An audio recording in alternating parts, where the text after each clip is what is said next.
Bom, o Senhor Jesus disse que Ele só fazia o que via o Pai fazendo e segundo o Pai falava, Ele julgava todas as coisas.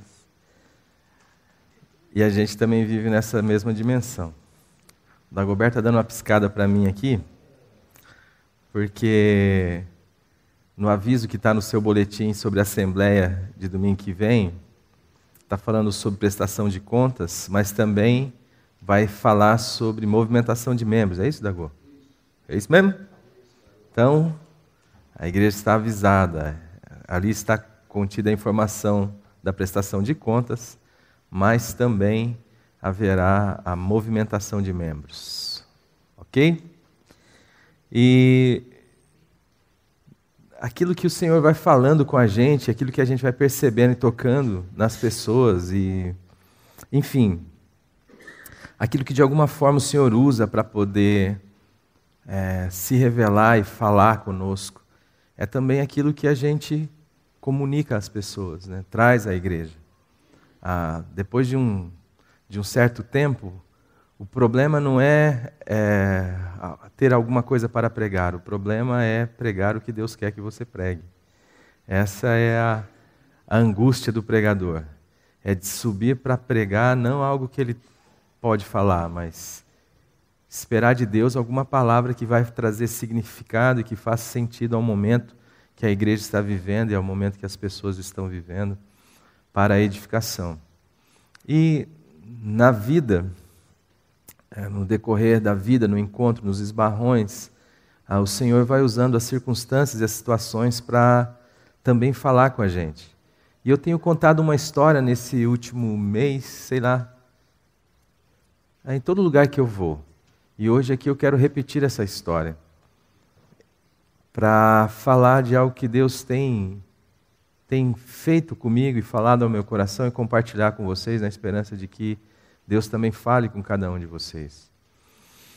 Porque eu tenho crido, e até tenho compartilhado com alguns irmãos e também falado às vezes com o Glênio, que nós vivemos um momento muito especial da história. Porque nós somos aqueles que, de alguma forma, têm a condição, a maturação.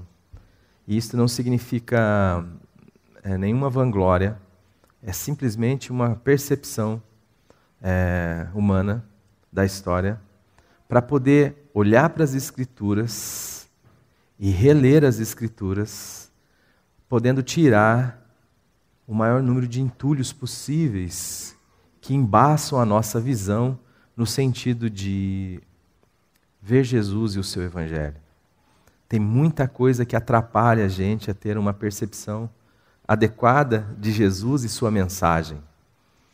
E tenho tentado falar, nas vezes que preguei aqui à noite, Perdidos na Igreja, que está na terceira mensagem, para falar justamente sobre isso, né? Sobre essa necessidade que nós temos de olhar para as Escrituras tendo Jesus e Ele somente como leito hermenêutico, como forma de interpretar a sua palavra. E, historicamente, nós somos aqueles que têm mais ferramentas para isso do ponto de vista da maturação histórica da sociedade humana. Ou seja, a gente pode olhar e falar, gente, isso aqui não fecha com Jesus, não bate com Jesus. Mas existe aí um pensamento corrente, uma forma de pensar no mundo, que pressiona a mim, a você, que pressiona as pessoas que estão aí fora, porque pensar em Deus é quase que uma idiotice. É quase coisas para gente involuída, coisa para gente sem cultura e sem inteligência. E esse discurso está pesando nos ombros de todo mundo o tempo inteiro. E às vezes nós achamos que o simples fato de nós pertencermos a uma comunidade de fé faz de nós distintos dessas pessoas que, de alguma forma, pensam desse jeito. Mas às vezes a nossa relação com Deus, ela pode estar carecendo de um significado que o estético não consegue revelar.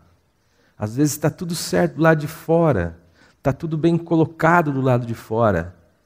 Você percebe o templo, o culto, o dia sagrado, a Bíblia, a oração. Ou seja, do ponto de vista estético está tudo muito bem. Mas do ponto de vista daquilo que sustenta esta realidade, que dá sentido a esta realidade, talvez não. Talvez eu esteja vivendo dentro de um rotor, dentro de algo que me faz girar, mas eu não sei muito bem por que estou girando. Ontem estava celebrando um casamento ontem à noite, e a primeira coisa que eu tenho que parar e fazer antes de começar a falar com as pessoas é: pessoal, saiba de uma coisa, você precisa viver esse momento e não permitir que esse momento passe por você. Porque as pessoas estão acostumadas a serem convidadas para casamento, elas sabem que elas vão precisar de uma roupa legal, que elas vão ter que ir lá ouvir um pastor bobo falar, elas sabem que depois elas vão comer, elas vão beber, elas vão se divertir, mas esse momento passa por elas sem que elas muitas vezes pensem no significado de tudo aquilo que está acontecendo diante dela.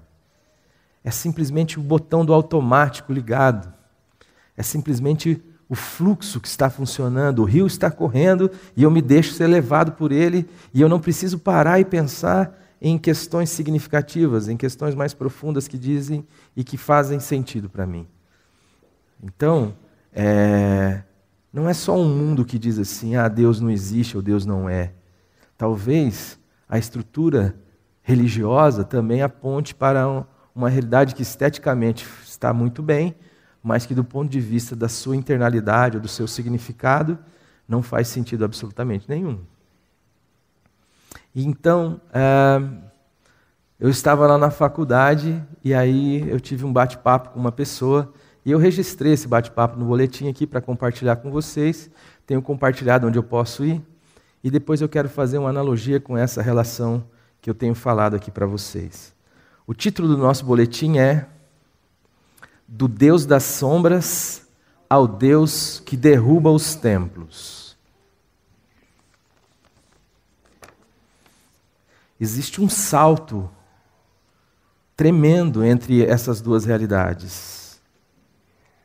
Um Deus que nós podemos perceber ou construir a partir das sombras, a partir daquilo que a gente tem como uma imagem desfocada, rebuscada, que não traz em seu bojo detalhes, que não traz em seu bojo conteúdo.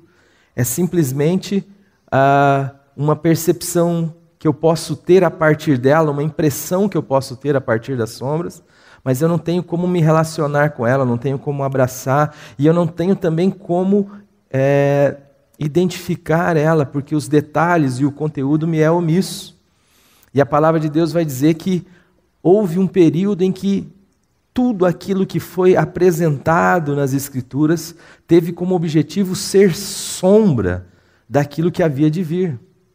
Mas havia uma realidade, havia algo que se apresentaria de forma cabal e plena e que revelaria Deus a nós, e que revelaria Jesus Cristo a nós, que revelaria o Evangelho de Deus de tal forma que não sobrasse mais dúvidas acerca do caráter de Deus e de quem é Deus, uma vez que o Espírito Santo nos colocasse diante de Jesus Cristo, o Filho de Deus. De tal forma que aquilo que serviu como sombra não era mais possível ser mantido, porque estávamos então diante da realidade.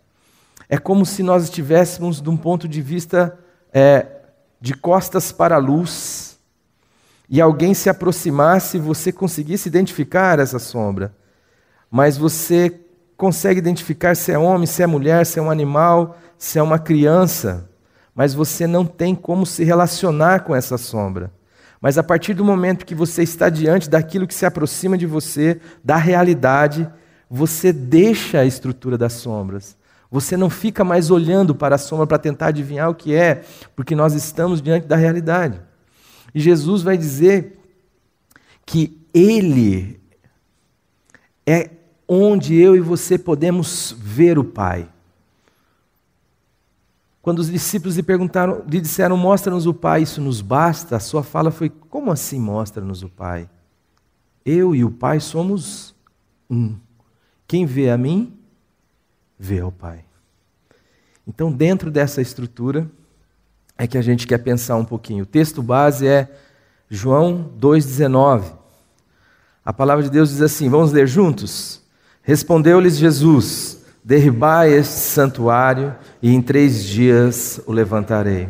Bom, esta é uma afirmação que talvez a gente não entenda muito o peso do seu significado, porque pense o seguinte, há toda uma história, nós temos aí desde a vocação de Abraão, desde o chamado de Abraão, toda uma história de revelação de Deus atrelada a um povo, e o suprassumo dessa revelação se constitui no templo.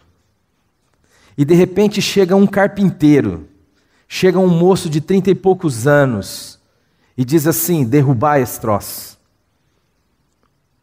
Qual é o impacto que isto causa naqueles que estão ali para defender aquela estrutura das sombras? Estão ali para dizer o que Deus gosta, o que Deus não gosta, de quem Deus gosta, de quem Deus não gosta. E que estão envolvidos de forma existencial com aquela estrutura, sendo que aquela estrutura destruída, o significado dele, da vida dele, do que ele faz, das suas práticas, do seu significado social, cultural, a sua importância é desfeita. Como você acha que aqueles que estão em cima desse processo olhariam uma fala dessa? Mas é o que Jesus está dizendo. Jesus diz assim, derribai. Não há mais espaço para isso. Não há mais espaço para sombras. Não há mais espaço para um endereço de Deus. Porque as coisas mudaram. Porque eu cheguei. Porque não se adora mais Deus em Jerusalém ou no Monte Gerizim. Os adoradores de Deus agora, eles adoram dentro deles. Eles adoram em espírito e eles adoram em verdade. Não importa onde eles estejam, quando eles se reúnem em 2 ou mais, ali se instala uma catedral. De tal forma que é desnecessário um templo como endereço para Deus. Conversando com uma pessoa na faculdade, resolvi questioná-la sobre uma afirmação que ela havia feito em sala de aula, em que ela disse crer apenas naquilo que é matéria. Resolvi, em primeiro lugar, entender melhor sua afirmação e saber se ela entendia o que estava afirmando em todos os desdobramentos que tal afirmação carrega em si. É interessante esse pensamento porque é um pensamento vigente na nossa sociedade. Muitas pessoas vivem a partir desta filosofia, desta forma de ver o mundo. A vida é esta, o mundo é este, morreu, acabou. Não tem mais nada para se crer. Não são capazes de transcender este teto. A única realidade que elas contabilizam como realidade é aquela realidade que pode de fato ser contabilizada. Algo que elas não podem tocar, cheirar, algo que elas não podem ver, não podem ter o status de realidade. Só pode ser real aquilo que passa pelos meus sentidos, aquilo que passa pela minha visão, pelo meu tato, meu olfato.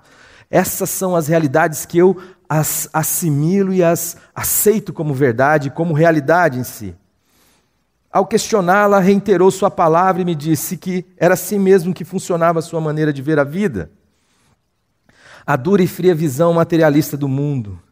Diante disto, resolvi fazer algumas perguntas para posicionar não só minha curiosidade, mas também sua afirmação. A primeira delas foi: do que é feita esta cadeira ao nosso lado? Ao que ela me respondeu: de madeira. Sim, respondi, mas antes dela existir aqui diante de nós, com estas formas e estas medidas, ela existiu em algum outro lugar? Sim, na mente de alguém, foi sua resposta. Você já parou para pensar que esta cadeira visível, material, precisou antes existir na imaginação de alguém? E que se esta cadeira não existisse primeiramente no mundo das ideias, como Platão chamava este lugar, ela jamais existiria aqui diante de nossos olhos?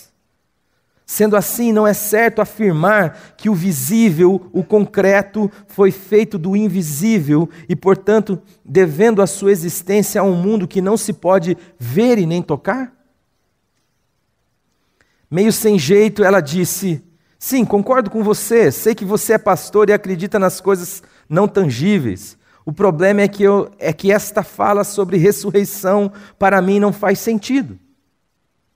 Achei estranho ela dar este salto ontológico de uma cadeira para a ressurreição, mas sem deixar transparecer o meu espanto, respondi: o que não faz sentido para mim é a morte.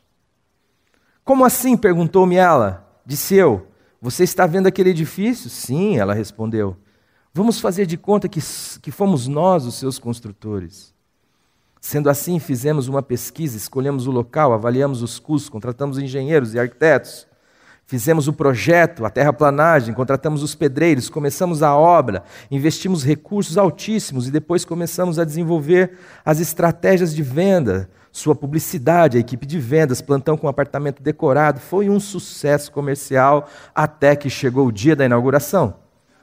Muito bem. Contratamos um buffet, chamamos a TV, convidamos os proprietários e fizemos a festa de entrega das chaves.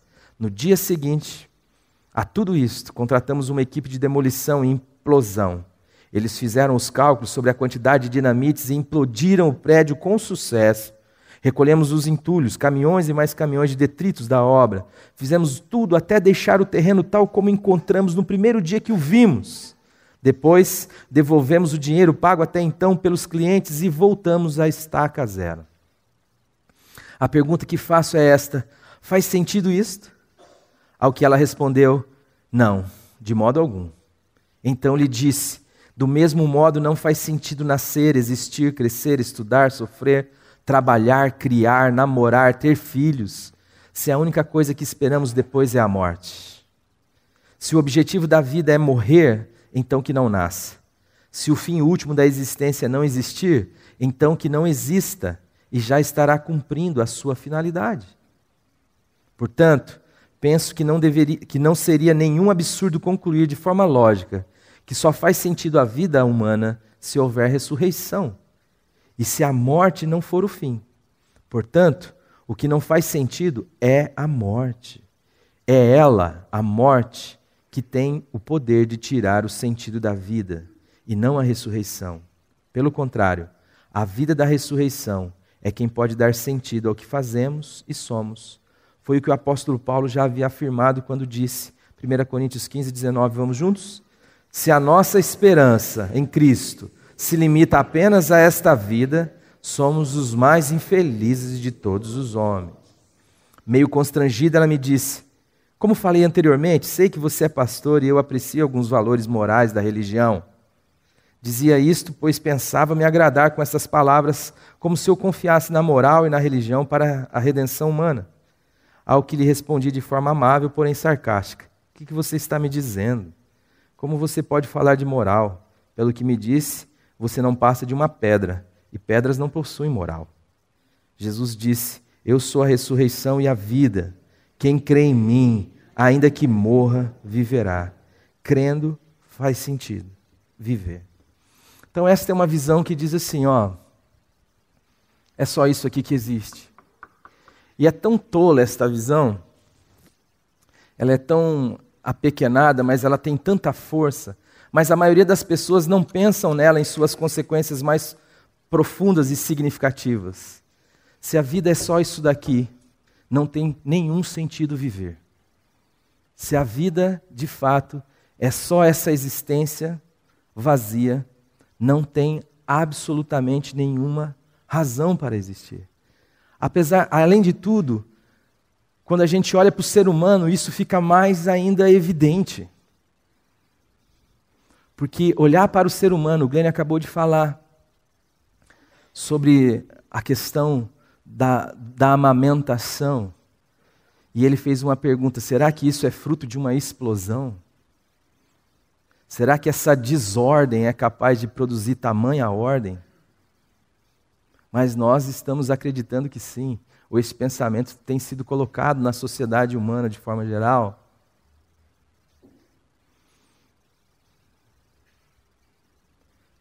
Pensar que tudo que existe é matéria e olhar para o ser humano é dizer que a matéria pensa, que a carne produz consciência. Qual a diferença da carne do cérebro para a carne do rim?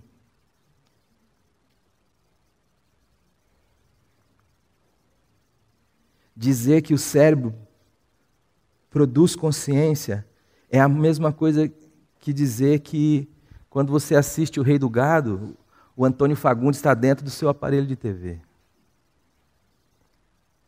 Dá para entender isso ou não? Quando você ouve o seu cantor lá no seu rádio, dizer que ele está ali dentro. Matéria não produz consciência. Se a gente for só matéria, por que a gente tem toda essa consciência? Por que a gente tem toda essa complexidade? Aliás, matéria é algo que não se vê. Quando você olha para esse púlpito, você não pode ver ele. Você vê a luz refletida nele. Se apagar a luz, você não enxerga. E tudo que é matéria é feito de átomo.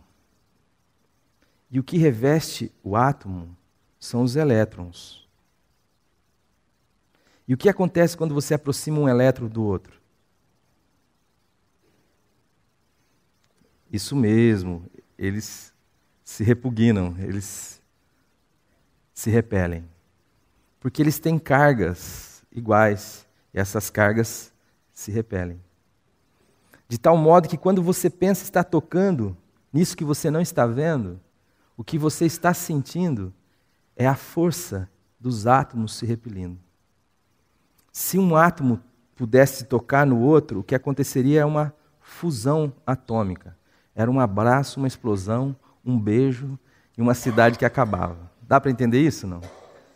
De tal modo que a matéria é algo que nós não podemos ver e não podemos tocar. E as pessoas estão querendo nos convencer de que a única coisa que existe é isso aqui. De que você e eu não passamos de um nada. De um amontoado de átomos que está aí. Mas se a vida é isso, para que vale a pena viver? Por que o povo não quer morrer? Eu assisti um filme que chama... É tremendo esse filme, eu aconselho vocês a assistirem. Chama O Preço do Amanhã. E a história desse filme é um momento da história onde as pessoas não morrem mais. Descobriram lá o elixir da juventude. Mas as pessoas têm um tempo. Então elas trabalham, elas ganham lá... Trabalhou um mês, dependendo do seu trabalho, você ganha lá 1000 dias. E à medida que você vai no mercado, você vai lá e vai comprar uma carne, um negócio, eles tiram lá 15 dias, tantas horas, minutos. Mas chega um ponto onde as pessoas não aguentam mais viver. Tem um cara que ele tem mais de séculos de vida, ele é riquíssimo por isso, mas ele quer morrer desesperadamente. Por quê? Não tem sentido ficar vivo. O sistema mundano está querendo dizer que você e eu não temos razão de existir. Para fazer isso, eu preciso matar Deus do pensamento humano. Então é isso que está acontecendo. Uma moça nova pensando que é apenas uma coisa. Isto é um absurdo. Mas absurdo é não crer na ressurreição. Absurdo é crer que a morte faz sentido. Absurdo é não crer no Evangelho. Onde é que eu estou? Esta é uma história que nos ajuda a entender melhor o mundo em que vivemos, cheio de afirmações sem chão, propondo uma vida sem sentido. Além disso, essa história está diretamente ligada à forma de pensar e ao espírito que ocupava o lugar no templo e na religião vazia pela ausência de Deus em seu conteúdo íntimo no tempo em que Jesus propôs sua derrubada. Bom, nós sabemos que toda aquela estrutura do templo, ela tinha como finalidade Deus, pelo menos em tese. Ela é uma construção que tem como razão da sua existência a revelação que Deus foi dando a um povo.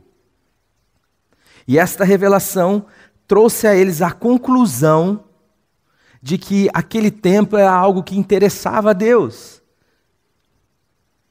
Que aqueles ritos era algo que agradava a Deus. Mesmo que Deus, como Isaías 1 vai nos ensinar, não está suportando o ajuntamento solene, não está suportando o sacrifício, ele está sofrendo aquela estrutura toda, porque ela está desassociada de significado. Quando a gente lê Isaías capítulo 1, ontem eu estava falando aqui também para o Ministério de Louvor e o MAC, e a gente fez essa comparação sobre como de forma estética havia ali o culto, a reunião, havia o louvor, havia o sacrifício, os sacerdotes, havia o templo, e Deus está assim, gente, para com isso, pelo amor de mim mesmo. Já que ele não podia falar pelo amor de Deus. Porque eu não estou mais aguentando sofrer isso daí. Ué, mas o senhor não gosta de louvor, o senhor não é um cara carente, o senhor não é um cara que está aí com a baixa autoestima danada, e a gente quer aqui dizer que o Senhor é lindo, que o Senhor é bonito, e as pessoas levantam as mãos e vão lá e sacrificam, mas ele olha para aquilo tudo e olha para a realidade interna das pessoas que estão ali no culto e ele fala: as coisas não batem. Não faz sentido, porque não tem chão, não tem sentido, não tem razão, não tem verdade. E essa construção chega até o período do segundo templo, onde Jesus está. E Jesus olha para aquilo tudo e diz assim: não, vamos derrubar esse troço. Uma outra característica é que o templo ele era composto de 3 espaços: o átrio, o santo lugar e o santo dos santos. E lá no santo dos santos, o que ficava como a característica da presença de Deus? Isto mesmo, a arca. E a arca estava lá? Não. Ora, é a mesma coisa que dizer que Deus não estava lá. Aonde Deus estava?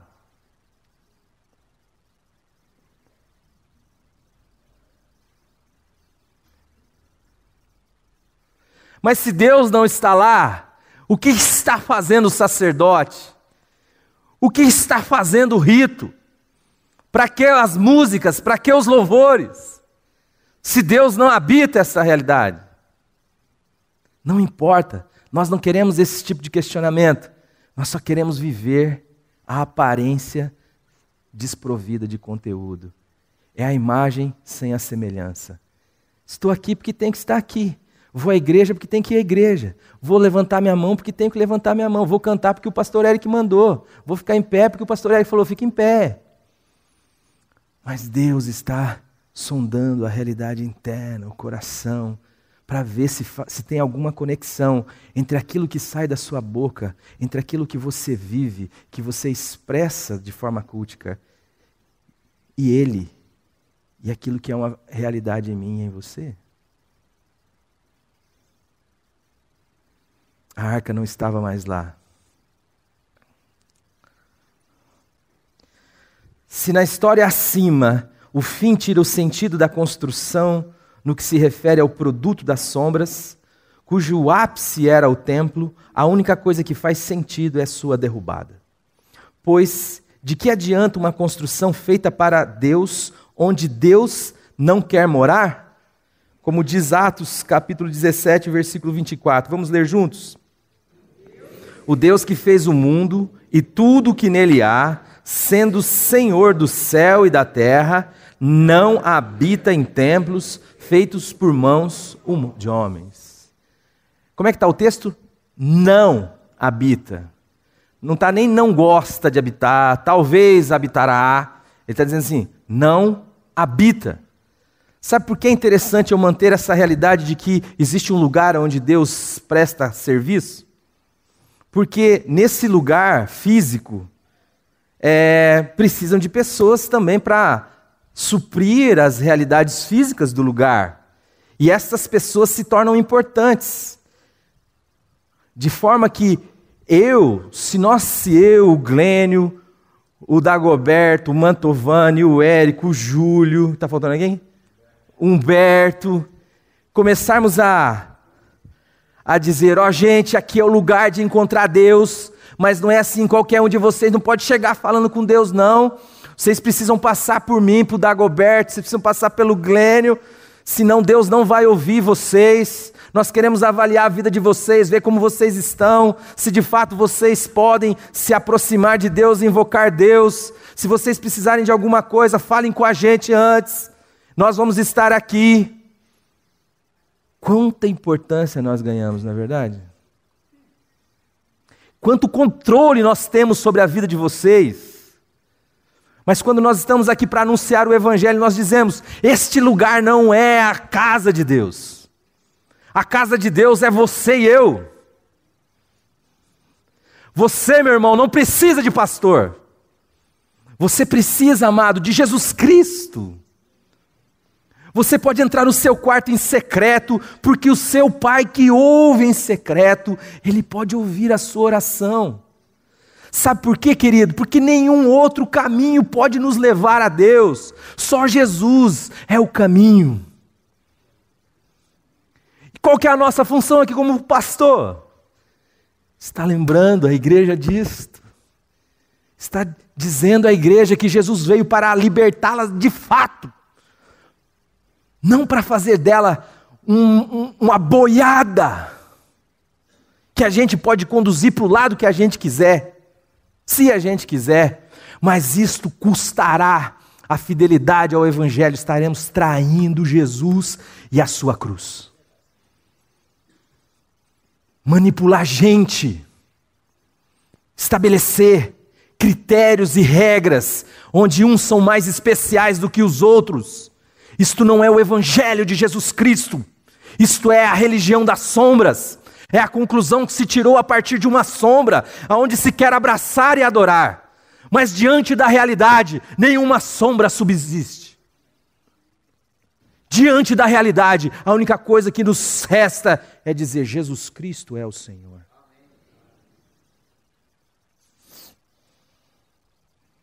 A Bíblia nos ensina que o Antigo Testamento serviu como sombra da realidade, sendo assim apontava para algo muito maior em seu significado e conteúdo. Colossenses 2, 16 e 17. Porquanto ninguém vos... Perdão. Eu errei. Vamos de novo. Portanto, ninguém vos julgue pelo comer, ou pelo beber, ou por causa dos dias de festas, ou da lua nova, ou dos sábados, que são sombras das coisas futuras. A realidade, porém, encontra-se em Cristo. Paulo está diante de uma situação onde essas coisas estão sendo mediadoras na relação com Deus. Ele fala, gente, para com isso. Se você morreu com Jesus Cristo,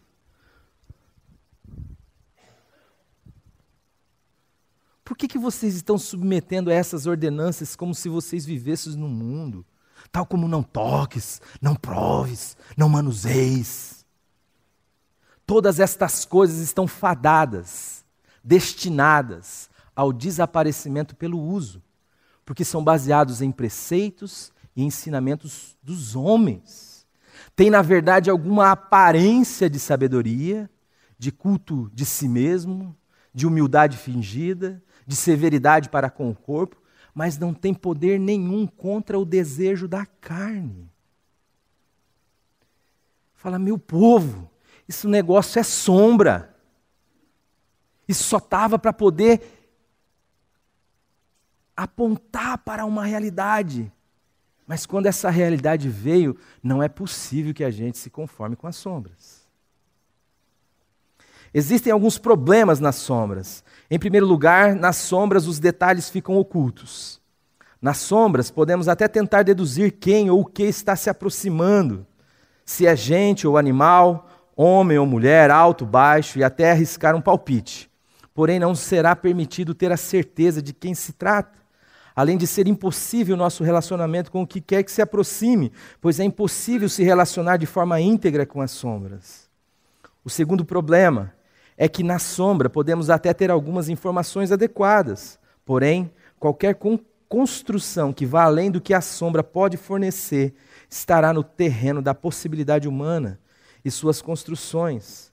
E no caso específico que estamos tratando, a sombra que tem como objetivo a revelação progressiva de Deus, porém limitada por sua natureza de sombra, se não for entendida como sombra, propicia um campo para uma projeção de Deus que pode não representar a realidade. Isso gera, portanto, um espaço para as construções que falamos, entre elas, a religião.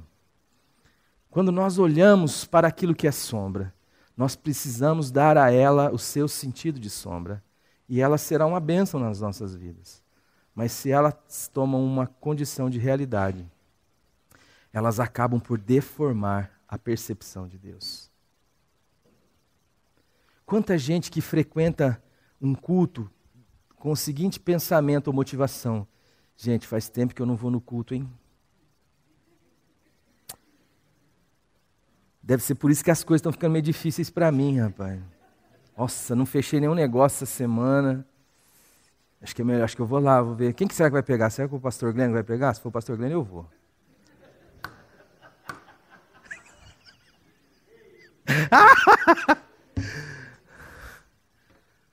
Aí o cara vai, ele sai, aí ele vem aqui, ouve umas chibatadas, tudo que ele quer ouvir, ele ouve, tudo que ele não quer, ele tampa o ouvido, daí ele sai ali e fala, bom, agora estou imantado. Eu vi o pajé, agora eu estou imantado, agora as coisas... Lógico que isso não se apresenta com essa ideia tão... Mas é isso que se você for lá, vasculhar lá no fundinho, é isso que está lá. Ele não quer encontrar o irmão, ele não quer adorar a Deus, ele não é uma questão ontológica, não é uma questão do que ele é. O culto é para os filhos. O encontro dos irmãos, dos filhos de Deus, que estão ali para adorar a Deus, porque diante de Deus não sobra outra alternativa.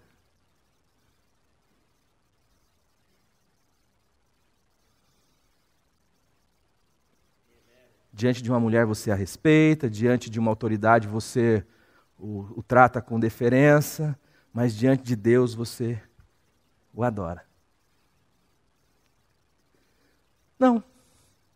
Quero ir lá para adorar com os meus irmãos, a motivação da liberdade, do amor, da consciência do evangelho, daqueles que já foram abençoados com todas as sortes de bênçãos espirituais nas regiões celestiais. Não, eu vou lá para ser abençoado, eu vou lá porque lá tem um trabalho bacana com as crianças, eu vou lá porque tem um louvor legal, eu vou lá sempre para tirar.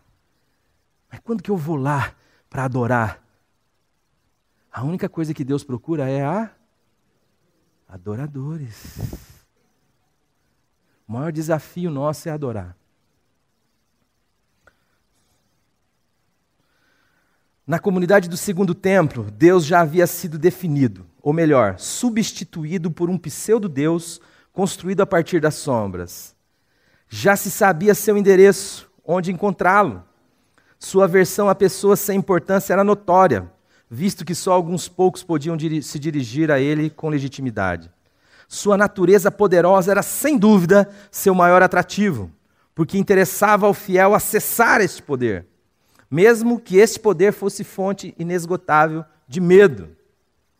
Aliás, para este Deus das sombras e seus ministros, o medo era a garantia de devoção do povo para si e a garantia do emprego aos que lhe serviam em sua casa, feito por mãos humanas. Mais problemático ainda é quando a sombra ganha status de realidade e, com o passar dos tempos, se transforma em trevas. Ao passo que, como na história acima, o absurdo passa... Ao passo que, como na história acima, o absurdo passa a fazer sentido, e aquilo que dá sentido à vida passa a ser absurdo e motivo de escândalo. 1 Coríntios 1:23, mas nós pregamos a Cristo crucificado, que é escândalo para os judeus, é loucura para os gregos.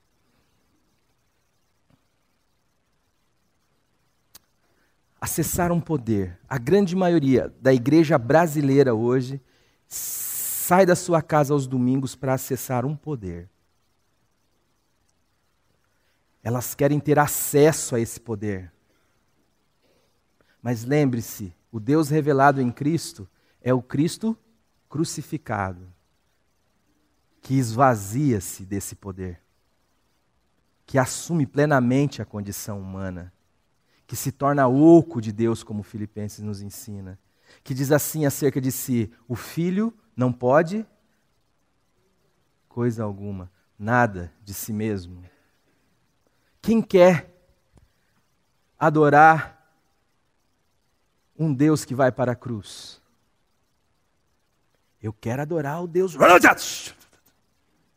Eu quero o Deus Todo-Poderoso, porque eu quero ser todo-poderoso. Só que eu quero ser todo-poderoso sem a regeneração, sem ter um espírito com Deus. Portanto, não entendo poder. Poder serve para mim, serve para eu fulminar quem é contrário a mim, ou fulminar quem é empecilho à minha vontade. Como os discípulos de Jesus, que foram lá buscar uma posada para Jesus, os caras falaram que não ia dar, eles... Senhor, o Senhor quer que nós mandemos vir fogo do céu para consumir aqueles infelizes daqueles samaritanos? Jesus olha e fala: meu Deus, o que eu tenho pregado para essa turma, né? Cara, vocês não entendem de que espírito vocês são? Olha para mim, vê se você enxerga isso em mim. Jesus está dizendo: eu não vim para destruir o homem, eu vim para salvar o homem. Portanto, um ser humano que não é regenerado, que não tem um espírito com Deus, corre atrás de Deus por causa do seu poder. Porque ele quer ter poder. Para quê? Para se tornar Deus.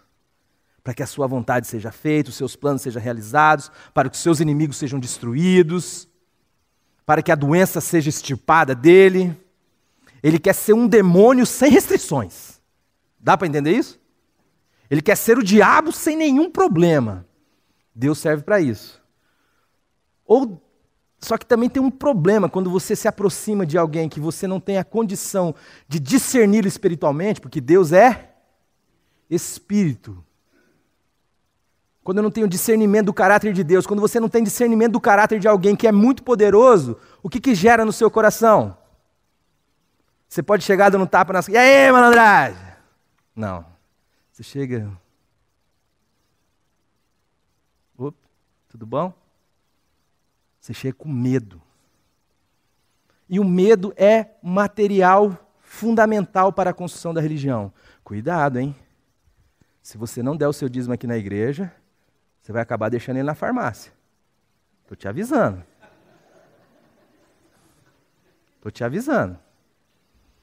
A doação não é de um coração voluntário, um coração regenerado, não é de um coração grato. A contribuição é de um medroso, egoísta e avarento e ambicioso, que quer dar, porque de fato quer os 100 vezes mais.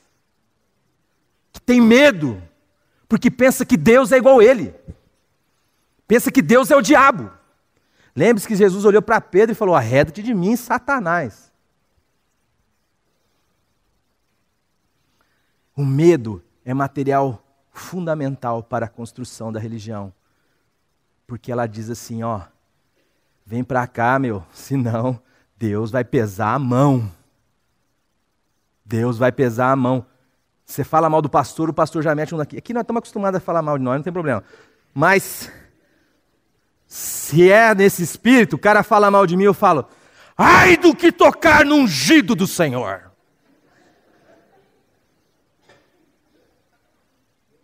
Você tem filho, irmão? Cuidado, amanhã você pode não ter. E daí eu encontrei, gente, você acha que isso é absurdo? Eu amaldiçoo o seu telefone. Tocou, o irmão deixou o celular ligado, tocou, o pastor, não, amaldiçoar tudo esse telefone, não vai funcionar mais nada. Você só vai receber ligação de cobrança a partir de agora. A gente escracha assim para ficar evidente, mas percebe se não é isso? De forma mais sutil, medo. Mas olha como isso não tem nenhum ninho no peito de Jesus. A palavra de Deus vai dizer que Deus é... Vamos lá, gente, nós somos a primeira igreja batista, gente. O povo está aí esperando a gente. Deus é amor. E a palavra de Deus diz que o amor lança fora todo medo. Quem teme não está aperfeiçoado no amor. Gente amada, Deus é amor. O que esses caras estão falando com medo? Deus é por nós, não é contra nós. Olha para Jesus Cristo crucificado. Não importa onde você foi distante com o seu pecado. Eu quero dizer, Deus te amou mais do que isso. E Deus foi além. Ele foi até a cruz. Sabe por quê? A Bíblia vai dizer que é porque Ele te ama de uma forma indescritível. Que a única maneira de explicar esse amor é olhando para esse amor. Deus nos amou, ou amou o mundo de uma tal maneira que deu o seu Filho. A pergunta que eu lhe faço, você se percebe amado por Deus? Alguém já disse que é a única pergunta que Deus vai fazer naquele dia. Filho, eu só quero saber se você creu que eu te amei.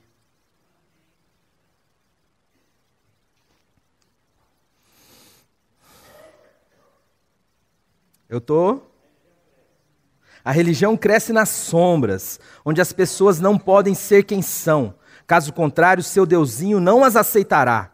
Vemos pessoas lotando as igrejas com seus corações repletos de ganância, esperando que o seu Deus as abençoe em suas cobiças, pelas quais estão dispostas a sacrificarem as suas almas.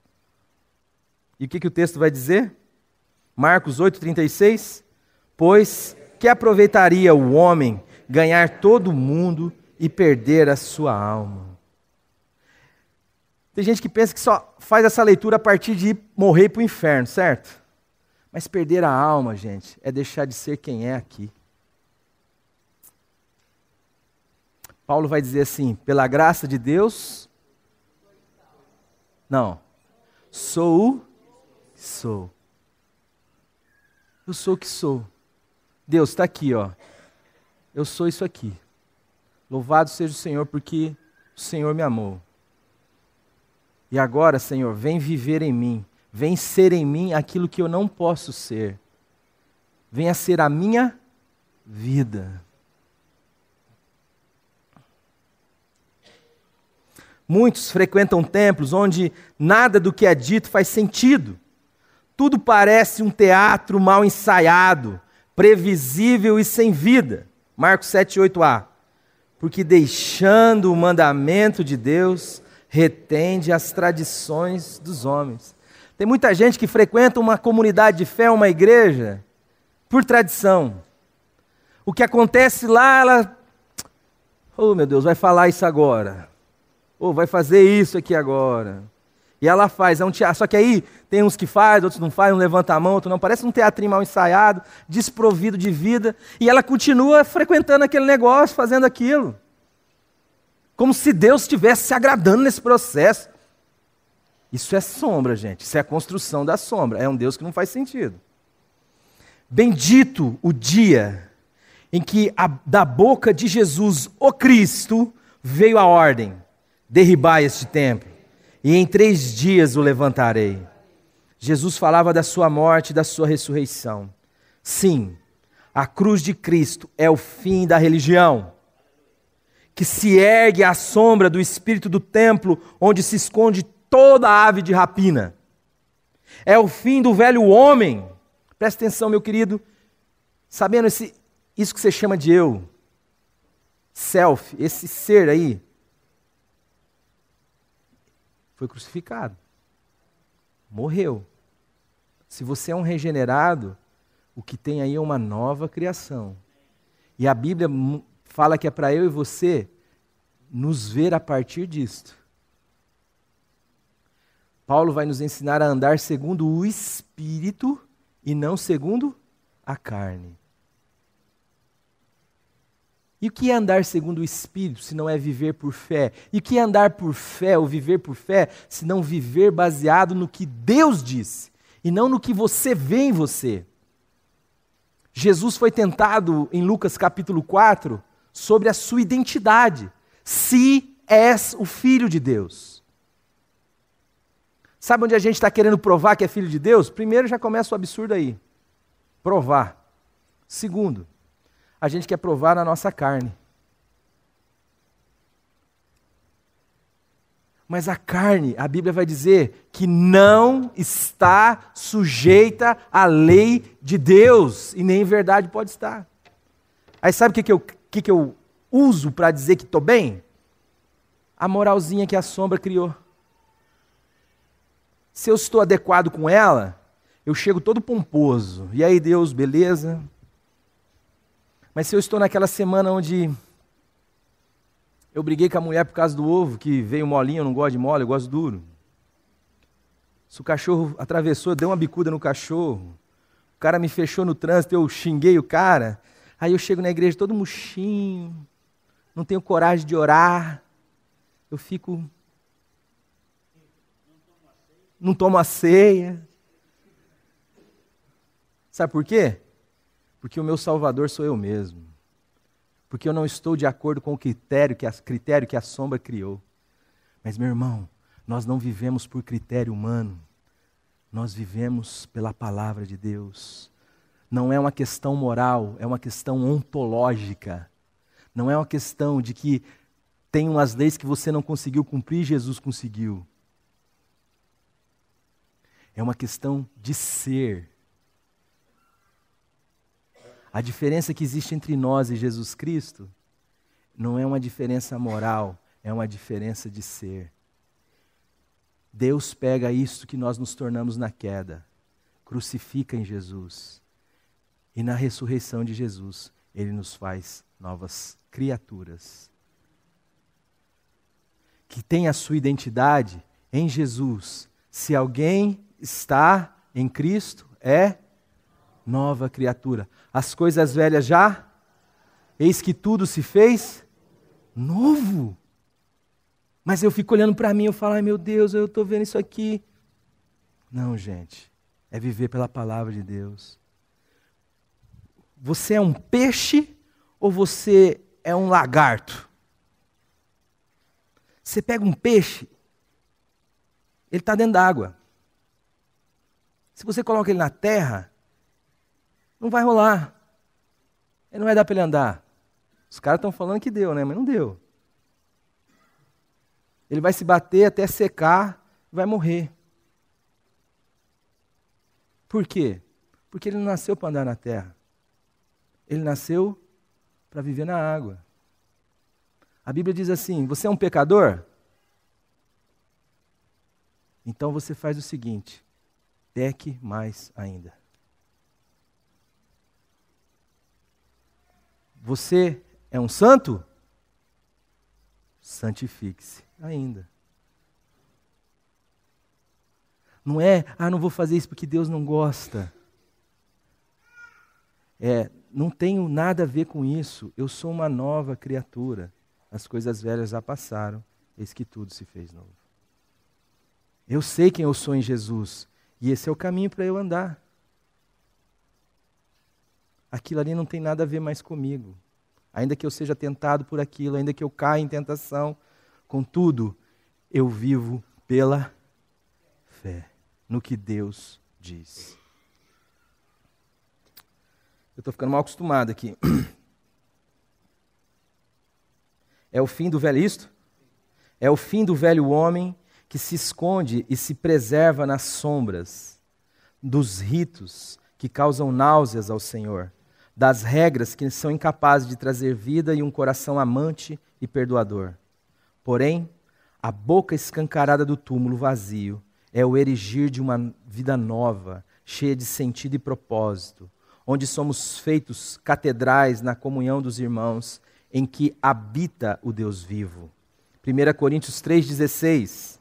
Não sabeis que sois santuários de Deus e que o Espírito de Deus habita em vós?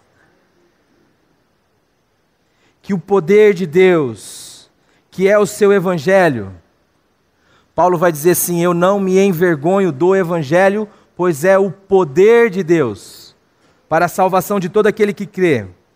Que o poder de Deus, que é o seu Evangelho, imploda toda a religiosidade vazia que serve ao espírito do templo, deturpador de Deus, dentro de cada um de nós, de tal modo que sobre somente o Evangelho e Jesus, o Cristo, em que podemos, de fato, ver Deus como Ele é, e nós como deveríamos ser, e isto sem medo e sem sombra de dúvidas. Isaías 9, 1 e 2. Mas para a terra que estava aflita, não continuará a obscuridade. O povo que andava em trevas, viu grande luz. E aos que viviam na região da sombra da morte, resplandeceu-lhes a luz. Jesus Cristo é a luz que veio a esse mundo. Para que eu e você não vivêssemos mais a religião vazia das sombras, mas para que eu e você pudéssemos viver a realidade da vida da ressurreição em nós. Que Deus abençoe a cada um de nós e que Deus nos faça uma igreja testemunha desta ressurreição. E que Deus abençoe as mamães e o almoço de vocês. E quer vocês comam, quer vocês bebam, quer vocês façam outra coisa qualquer, vivam no culto, façam isso na dimensão daquilo que glorifica a Deus. Amém? Pai bendito, louvado seja o teu santo nome. Nós queremos te agradecer pelo privilégio deste dia, te agradecer pelo privilégio de que nesta manhã nós pudemos nos reunir aqui como igreja, como templo de Deus, não o templo feito por mãos, mas o templo que o Senhor erigiu. Obrigado, Senhor, porque o Senhor nos fez sua casa. E nós podemos aqui, Senhor, te adorar como tua família, como teus filhos e como irmãos. Obrigado por Jesus Cristo, que é a nossa vida. Senhor, faz de nós testemunhas da ressurreição. Faz de nós instrumentos da tua graça. Dá-nos a consciência da liberdade e do amor que o Senhor tem por nós. E dá-nos, Senhor, a alegria de poder te adorar em toda e qualquer situação. Pai, te amamos, dependemos de ti, confessamos isso e te louvamos pelo privilégio deste dia que o Senhor nos deu como um presente. Dá-nos a graça de onde quer que formos, tocar com o teu amor, falar com a tua palavra, abraçar com os teus braços, para que outras pessoas possam saber o quanto o Senhor as ama e se converter ao senhorio de Jesus, reconhecer o seu pecado e diante do seu reino se arrependerem e dizer, vem a mim, Senhor Jesus, o teu reino, seja feita a tua vontade aqui na minha vida, na terra, do mesmo jeito que ela é feita aí no céu. Muito obrigado por tudo, Pai. Muito obrigado, Senhor Jesus. Muito obrigado ao Espírito Santo de Deus. Amém. A mensagem que você acabou de assistir faz parte do Ministério de Comunicação Palavra da Cruz. Temos um grande acervo de estudos bíblicos em áudio e vídeo. Distribuímos também gratuitamente o jornal mensal Palavra da Cruz. Entre em contato conosco pelo fone 0 operadora 43 3372 8900 ou pelo e-mail livraria@piblondrina.com.br. Visite-nos pelo site www.livrariapiblondrina.com.br ou acesse www.piblondrina.com.br. Graça e paz.